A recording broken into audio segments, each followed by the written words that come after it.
ज्ञानी को पुण्य कर्म का फल नहीं मिलेगा। पुण्य का फल ज्ञानी को नहीं मिलता। कितना भी दान पुण्य करेगा ज्ञानी को फल नहीं होता। युद्ध करे, कईयों को मार डाले, महाभारत का युद्ध किया ना अर्जुन ने, पाप का फल नहीं लगता। उसका सारा कर्म निष्फल हो जाता है ज्ञानी का। न पुण्य का फल मिलता है न पाप का फल मिलता है।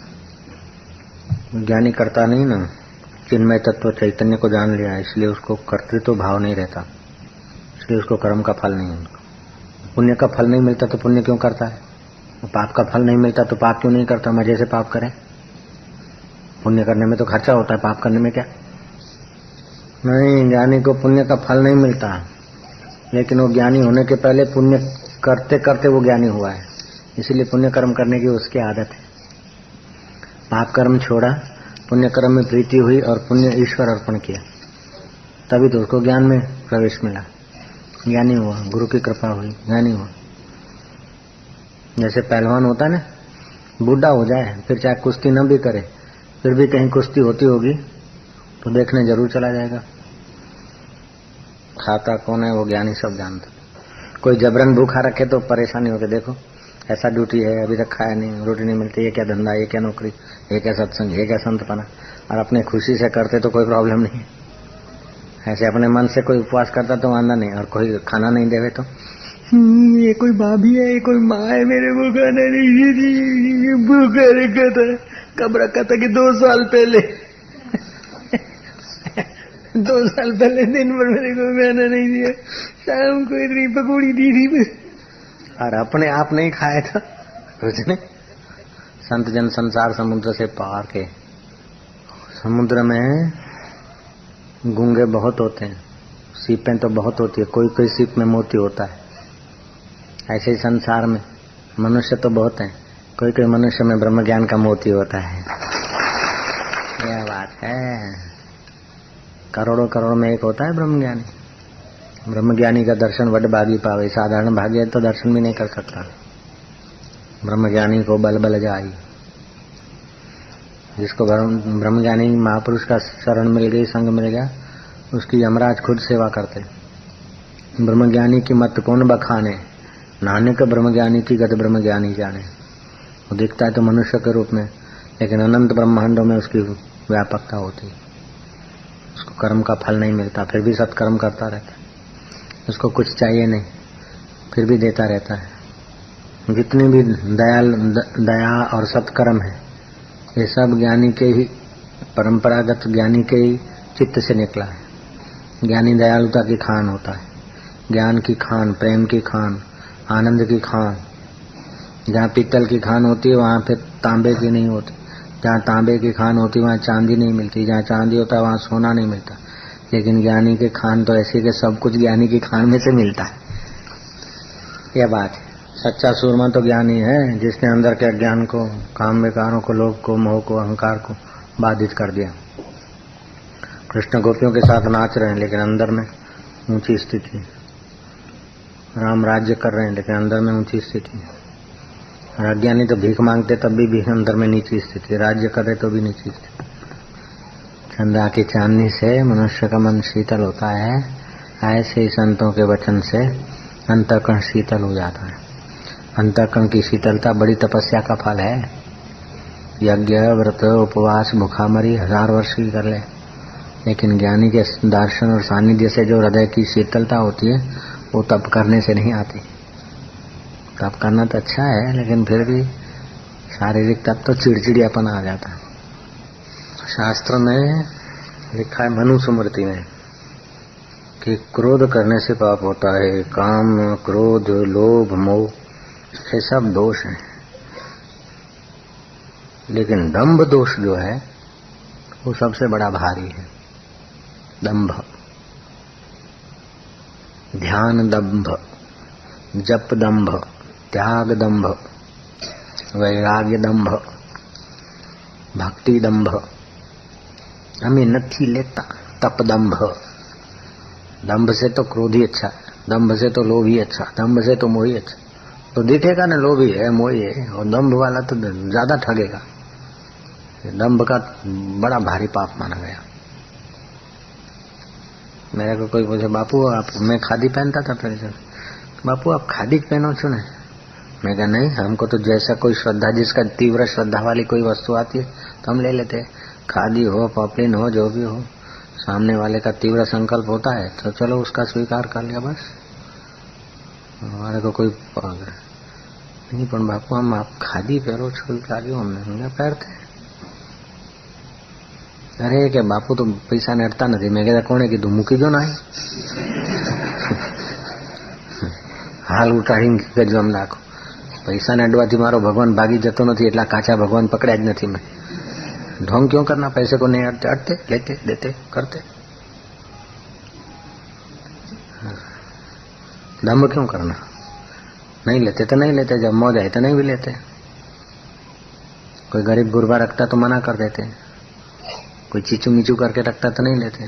और कोई सेठ है और उसका बड़ा फायदा भी और नहीं रखता तो उसको टोकते भी कि पैसा भाड़े का नहीं तो हम दे रहे हो। फिर उसको याद आ जाता है कि रखना चाहिए, रखवा लेते हैं। लो अपन नहीं रखवाते तो उसको बोल देते हैं मेरा अच्छा काम क्या करना, नहीं तो फिर देख ले हैं कि शू करो, मैं दान पुण्य खूब करना। ऐसे तो मैं करता रहता हूँ। मैं क्या क्या करता है, इधर तो खाली हाथ आया तो क्या करता होगा बोल देते स्पष्ट। और जो दगाबाज आदमी भी सच बोलता है ना तो उसका दगा सफल हो जाता है। सत्य में इतनी ताकत है। एक हिम्मतनगर में अभी एक दगाबाज आदमी आया था, ऑफिस ले लिया, 7 दिन में पैसा डबल, 5,000 देगा, 7 दिन में 10,000। साइकिल 1400 की मिलती है, 7 दिन में ले जा इधर से 700 में। स्कूटर की आधी कीमत, मारुति की आधी कीमत, ऐसा लगा प्रचार किया खूब। और फिर जो पैसा देने जाता था बोला जो हूँ तो नासी जवानो छू, भागी जवानो छू, तमारा पैसा लई जवानो छू, हालवा हो 56 वखत तो हालो, नहीं तो आ पड़े तमारे एम करे आम पैसा पाछो घा करे, नहीं जोता। तमारी शंका कुशंका थती हो तो नहीं जोता पैसा। कोई 5,000 दे गया, उसको 7,000 10,000 दिया, दूसरा 10,000 दे गया तो उसको 20,000 दिया, 10-20 आदमी को दे दिया तो लोगों को तो विश्वास हो गया। वो बोले मैं तो ले जाऊंगा, मेरे को 1 महीने के अंदर करोड़ रुपया लेके यहाँ से भाग जाना है, जिसको गरज है दे जाओ। तो कोई एक आदमी एक मारुति दिखाने आया, 75,000 में मारुति नवी, किसी को दे दिया तो दूसरा आदमी फिर 3, वही आदमी फिर 3 लिखाने को आया, 2.25 लाख हो गया। एक लेलैंड गाड़ी 1.5 लाख में, 4 लाख की गाड़ी होती हुई कोई ट्रक तो 2 लाख में। या तो डबल रोकड़ा ले जाओ या तो फिर कोई वस्तु लो आधी कीमत में। ऐसे करते करते उसने ये 1 महीने में 1 करोड़ रुपए से भी ज्यादा ऐसा लेके भाग गया। बोलता था कि मेरे को तो ले जाना है, जिसको डबल कराना दे जाओ, कि ले जाओ और आओ तो ना के मोनस आटलो रणकार से बोले या लोभिया हो क्या दूसरा भूखे ना पड़े। लेकिन देखा जाए तो लोभी भी एक खिलौना है, दूतारा भी एक खिलौना है, नचाने वाला सबका अंतर्यामी एक है। लोभी भी मर जाएगा, दूतारा भी मर जाएगा, माल यहीं रह जाएगा। और एक दिन परले होगा तो माल भी यहाँ सफा हो जाएगा। फिर है क्या, जो हुआ हो गया। सब सपना, हरिओम हरिओम जपना, सब सपना हरिओम हरिओम जपना। महापुरुष और संतजनों के पास में युक्ति रूपी जहाज है, उसी से संसार रूपी समुद्र तर जाएगा और उपाय कोई नहीं। यही परम उपाय है। जिस देश में संत जन रूपी वृक्ष नहीं है और जिनकी फलों सहित शीतल छाया नहीं है, उस निर्जन मरुस्थल में एक दिन भी न रहिए। हे राम जी, संत जन रूपी वृक्ष हैं जिनके स्निग्ध और शीतल वचन रूपी पत्र हैं। प्रसन्न होना सुंदर फूलों के समान है और उनका निश्चय उपदेश रूपी फल है। परम पद में आत्मा में विश्रांति पाया। ये मेरे को पाना है, ये मेरे को छोड़ना है। सहज में जो होता है हो जाएगा। जो दुख मिलना होता है आएगा। दुख चाहते नहीं फिर भी ढूंढ लेता है, तो सुख नहीं चाहो तो भी अपने आप आके ढूंढ लेगा। इसमें सुख के लिए हाय क्यों करना, कूड़ कपट क्यों करना, दगाबाजी क्यों करना। दगा नहीं सका। लोग समझते झूठ कपट से आदमी सुखी होता है। अरे प्रारब्ध से सुख टिकता है, नहीं तो भाग जाता है। झूठ कपट से तो सुख खोखला होता है। कोई भी मनुष्य झूठ कपट से सुखी हुआ हो ऐसा हम नहीं मानते। हाँ, उसके प्रारब्ध से सुखी हुआ होगा अलग बात है। झूठ कपट सुख का कारण नहीं, सुख का कारण है पुरुषार्थ। पुरुषार्थ से धन आता है, ईमानदारी के पुरुषार्थ से धन आता है। दान पुण्य करने से धन बढ़ता है और इंद्रिय संयम करने से धन स्थिर होता है। दूसरे को मान देने से, वो ब्रह्मा जी ने कहा ले बेटा तू तपस्या किया तो मैं तेरे को 2 थैला देता हूँ, एक तो रख पीछे और एक रख आगे। पीछे वाले में क्या है कि अड़ोसी पड़ोसी दूसरों की बुराई है, वो तो रखो पीछे, देखो ही मत, नहीं तो अशांत होगा, चिंता होगी, टेंशन होगा, मन खराब होगा। बुराई तो वो करे, बुरे काम तो वो करे। आ मानस આવો છે, આ માનસ આવો છે, આ માનસે આવું કર્યું, આ માનસે આવું કર્યું, ये बात तो एकदम पीछे रखो। और दूसरा थैला दिया आगे लटकाने का, उसमें क्या है कि अपनी कमियां देखो, उसको निकालो और दूसरों की कमियां पीछे डाल दो। 2 थैले दिए, एक पीछे लटका दे, एक आगे लटकाओ तो दिखे अपनी कमियां, और पीछे लटका दो तो बस दूसरों की कमी न देखो, अपना गुण न देखो, महान बन जाएगा। अपनी कमी को रखो मत और दूसरे की कमी को देखो मत, महान बन जाएगा। आप देखते हो तो गुरु की नजर से देखो। गुरु दूसरे की कमी देखेगा तो उसकी कमी निकाल के उनकी भलाई चाहेगा, और साधारण आदमी उसकी कमी देखेगा तो उसकी कमी का चिंतन करके खुद में कमी ले आएगा, मूर्ख। अब हम थोड़े जाएंगे भुआ भोपा के पास, जो जाते हैं उनको टोकते हैं, तो उसका मतलब है थोड़े कि हम जाएंगे। सतनाम श्री हरि वाहिगुरु जी की खालसा, वाहिगुरु जी की फतेह।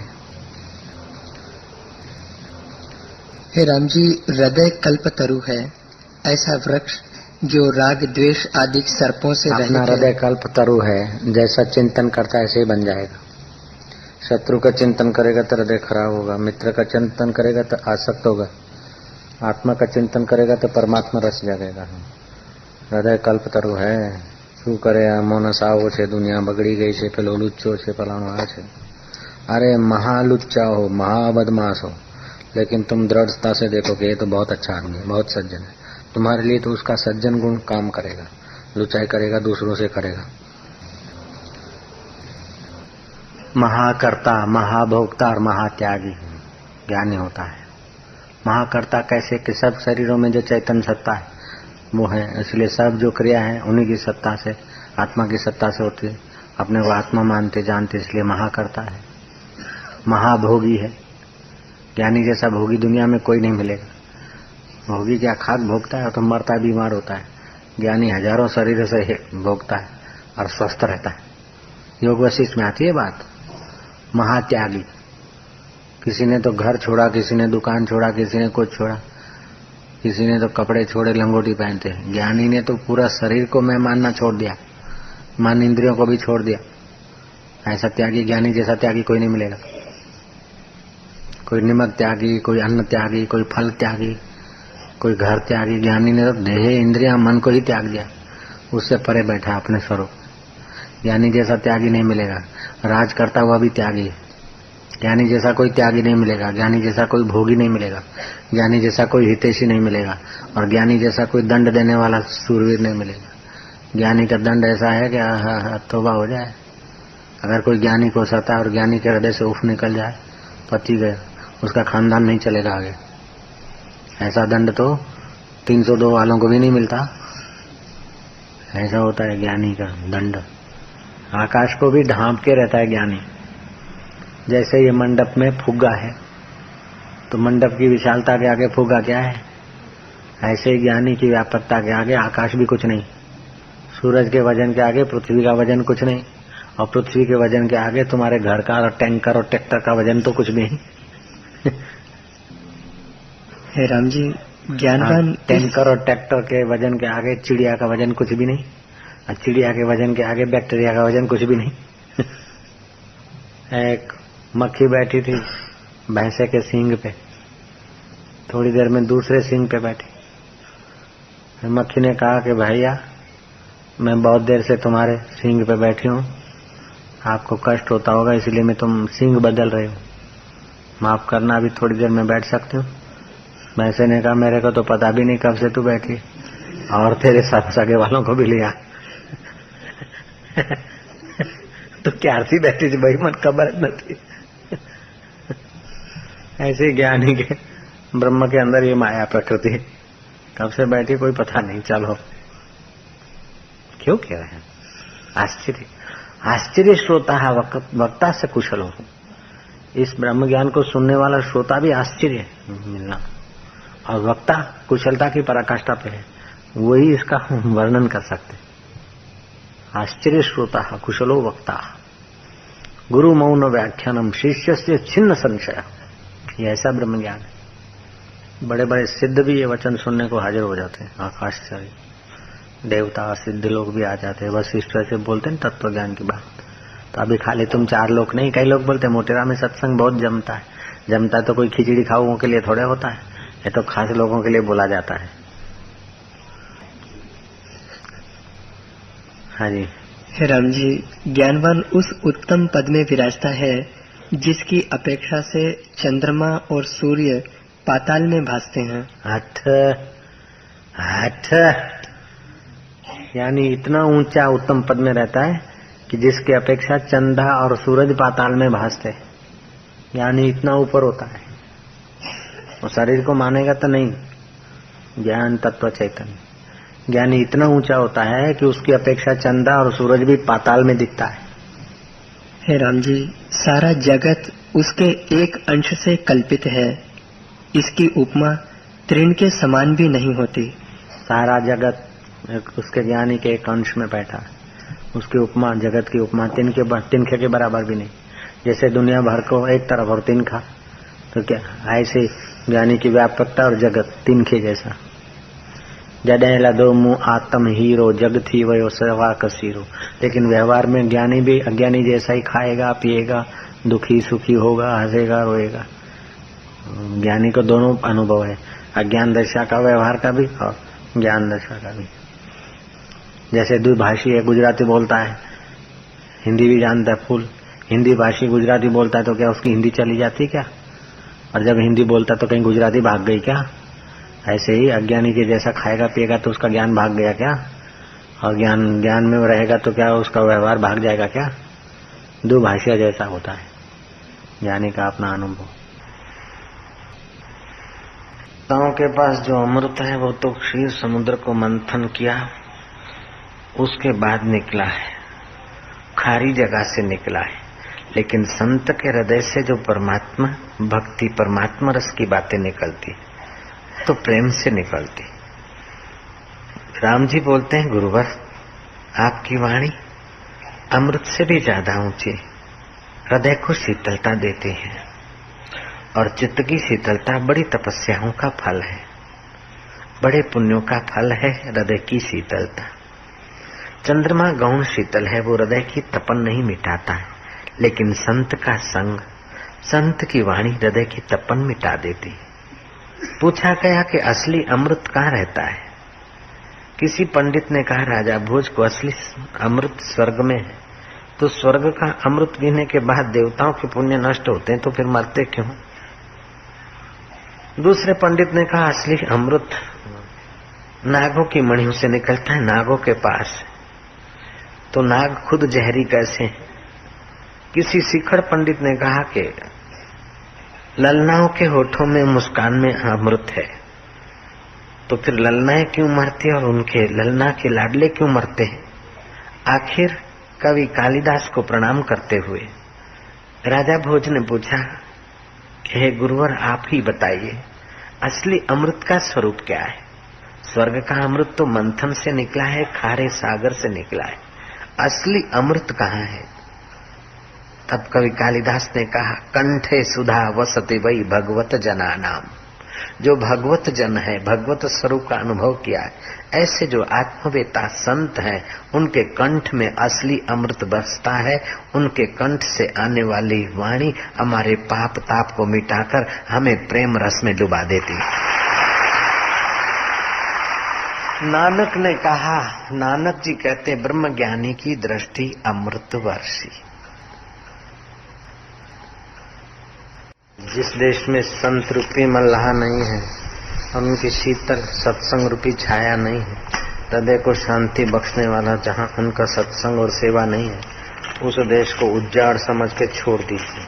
और जिस देश में संत रूपी मल्लाह रहते हैं और सत्संग रूपी स्नेह सरिता बहाते हैं अथवा शीतल छाया है, उस देश में खाने को भोजन न मिले तो चांडाल के घर की भिक्षा ठीकरे में लेकर खाइए और संतों का संग पाइए, अन्य ऐश्वर्यों से बड़ा है, ऐसा वशिष्ठ जी कहते हैं। सत्संग की ऐसी बड़ी महिमा है, संत सानिध्य की ऐसी बड़ी महिमा है।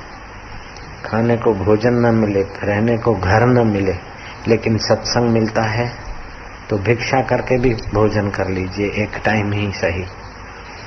और जहाँ नींद आए वहाँ पड़ जाइए, एक टाइम नींद भी कर लीजिए 5-4 घंटे। और सत्संग मिलता है तो वो ऊंचे में ऊंची स्थिति है। जिस देश में संत रूपी मल्लाह नहीं, सत्संग रूपी वृक्ष नहीं, उस देश को उज्जार समझ के त्याग दीजिए। राम जी, संत जन रूपी वृक्ष हैं, जिनके स्निग्ध और शीतल वचन रूपी पत्ते हैं, उनका प्रसन्न होना ही सुंदर फूल के समान है और निश्चय उपदेश रूपी फल है। आत्मनिश्चय के जो किरण बहाते हैं वही फल है। जीवन का फल समझो, पुण्य का फल समझो, सत्कर्म का फल समझो कि संत का सानिध्य। पापी आदमी को संत का सानिध्य नहीं मिल सकता, मिले तो टिक नहीं सकता। और वो पापी भी टिक गया तो पापी नहीं रह सकता। वो सत्संग संत से कुछ न मांगे तो इतना सारा मिल जाता है, नहीं तो इतने दूर दूर से कौन आता है, गाजियाबाद, दिल्ली, इधर उधर कोई। आजकल तो कलयुग है, विषय विकारों में उलझा हुआ जीव है। जरा जरा बात में श्रद्धा डगमगा दे ऐसा तो वातावरण है, फिर भी इतने हजारों की संख्या में आते हैं, प्रतिकूलताएं सह के भी मजा से रह लेते हैं और दिल में फरियाद नहीं, चेहरे पे शिकन नहीं और मन में खटकाव नहीं, बड़ा आनंद आता है।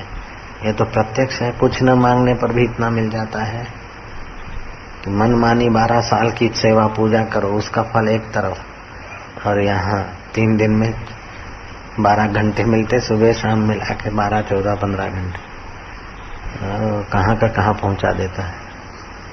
सत्संग एक जहाज है, मनमानी साधना है बैलगाड़ी है।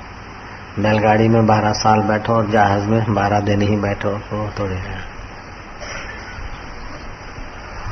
ऐसा जीवन में करके जाना चाहिए कि अपने पद चिन्हों पे दूसरों को सुख शांति मिले।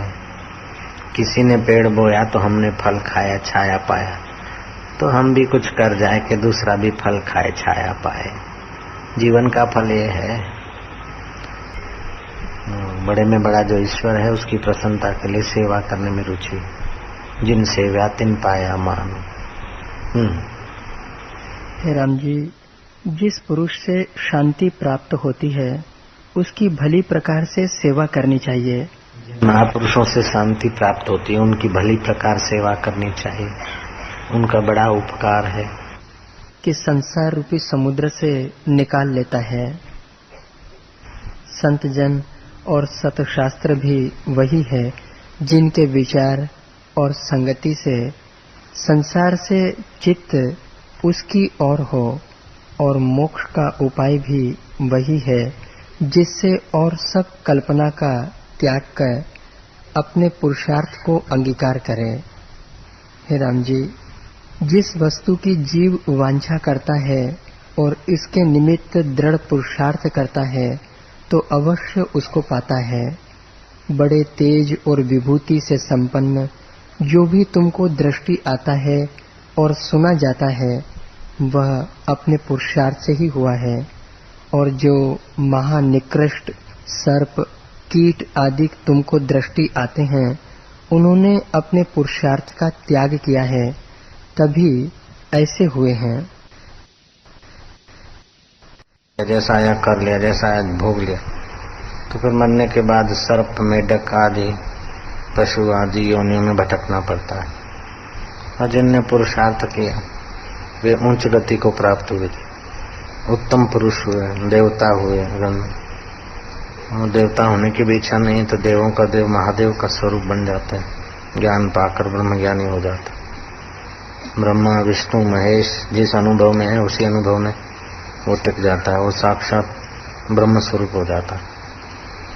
उसको तो ब्रह्मा विष्णु महेश भी स्नेह करते, भला भला चाहते कि आज ये हमारे स्वरूप हुए। ब्रह्मज्ञानी और ब्रह्मा विष्णु महेश तीनों की एक ही अनुभूति होती है, चारों की। जो शंकर भगवान को अनुभव है वही ब्रह्मज्ञानी गुरु को, सदगुरु को अनुभव होता है। जो राम जी को अनुभव है, कृष्ण को अनुभव है, वही ब्रह्मज्ञानी का अनुभव होता है।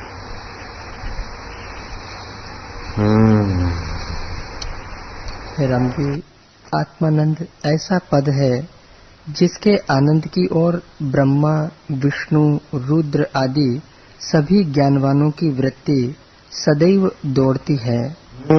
ऐसा आत्म सुख है, आत्मपद है जिसके आगे, जिसके तरफ ब्रह्मा विष्णु महेश की भी रुचि बनी रहती है, ज्ञानवानों की रुचि बनी रहती है उस ज्ञान में।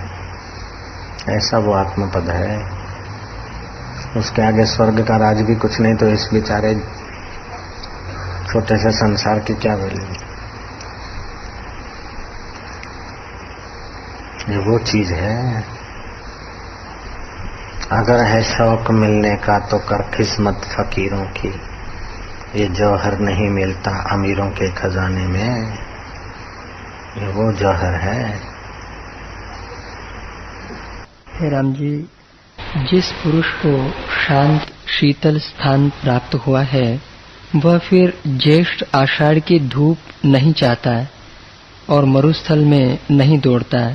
वैसे ही ज्ञानवान की वृत्ति अन्य किसी भी आनंद की ओर नहीं जाती। हे राम जी, मैंने निश्चय किया है कि तृष्णा का सा कोई ताप नहीं और अतृष्णा की सी शांति कोई नहीं। यदि कोई पुरुष परम ऐश्वर्य को प्राप्त हुआ हो पर उसके हृदय में तृष्णा जलती हो तो वह महाकृपण, दरिद्री और आपदाओं का घर ही है। और जो निर्धन दिखता हो परंतु उसके हृदय में तृष्णा न हो तो वह परम ऐश्वर्य से संपन्न और परम संपदा की खान के समान है। लेकिन सत्संग नहीं है तो अंदर का ज्ञान नहीं है, शांति नहीं। जैसे चित्रलेखा दिया अंधकार नहीं मिटाता, ऐसे इन चीजों से हृदय का अशांति नहीं मिटता। पंडित भी हो, विद्वान भी हो, लेकिन सद्गुरु नहीं है, सतशास्त्र का ज्ञान नहीं है। पंडित और मसालची दोनों बूझे नाई, औरन को उजाला करे आप अंधेरे माई। औरों के लिए तो बड़े दिखते पंडित और मसालची, लेकिन औरों के उजाला आप अंधेरे में। ऐसा है। दुनियादारी का ज्ञान कितना भी हो जाए लेकिन अंदर का आत्मा का अनुभव नहीं तो अंधेरे में है। आत्मा अनुभव है तब कल्याण है। 3 मिनट के लिए भी उस आत्मा परमात्मा का साक्षात्कार हो जाए तो दोबारा जन्म नहीं होता। भाव प्रेम बढ़ाते बढ़ाते बढ़ाते एक दिन वो साक्षात्कार के नजीक आ जाता है। फिर गुरु कृपा करता, गुरु चाबी मारता था साक्षात्कार। नहीं तो कितना ही प्रेम प्रेम के नाम से लोग रोते धोते सिर पटकते, फिर थोड़ी देर में ऐसे कैसे हो जाते। ज्ञानी का तो ज्ञान समाधि है। ज्ञानी तो प्रेम का खान है, प्रेम का दाता है, सुख का दाता है, शांति का दाता है, आनंद का दाता है। कृष्ण ज्ञानी है, अज्ञानी थोड़े हैं। रामचंद्र जी ज्ञानी है, भगवान शिव तो सदा ज्ञान स्वरूप में समाधिस्थ है। ब्रह्मा विष्णु महेश राम कृष्ण आदि सब इस आत्मज्ञान के तरफ तल्लीन रहते हैं।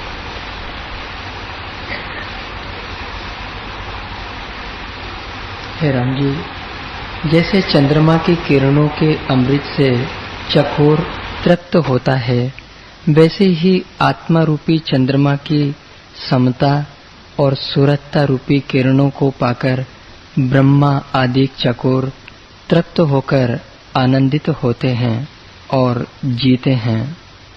हे राम जी, ज्ञानवान ऐसी कांति से पूर्ण है जो कभी भी क्षीण नहीं होती।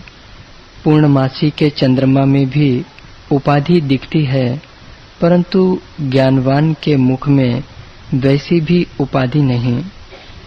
जैसी उत्तम चिंतामणि की कांति होती है, वैसी ही ज्ञानवान की कांति होती है, जो राग द्वेष आदि से कभी भी क्षीण नहीं होती। सब लोग उसके कर्तृत्व की स्तुति करते हैं। हे राम, को देख के सब चाहते हैं कि हम ऐसे बन जाए, तो ज्ञानी कभी नहीं चाहता कि हम ऐसा फैक्ट्री वाला बन जाए, हम आगरे वाला बन जाए।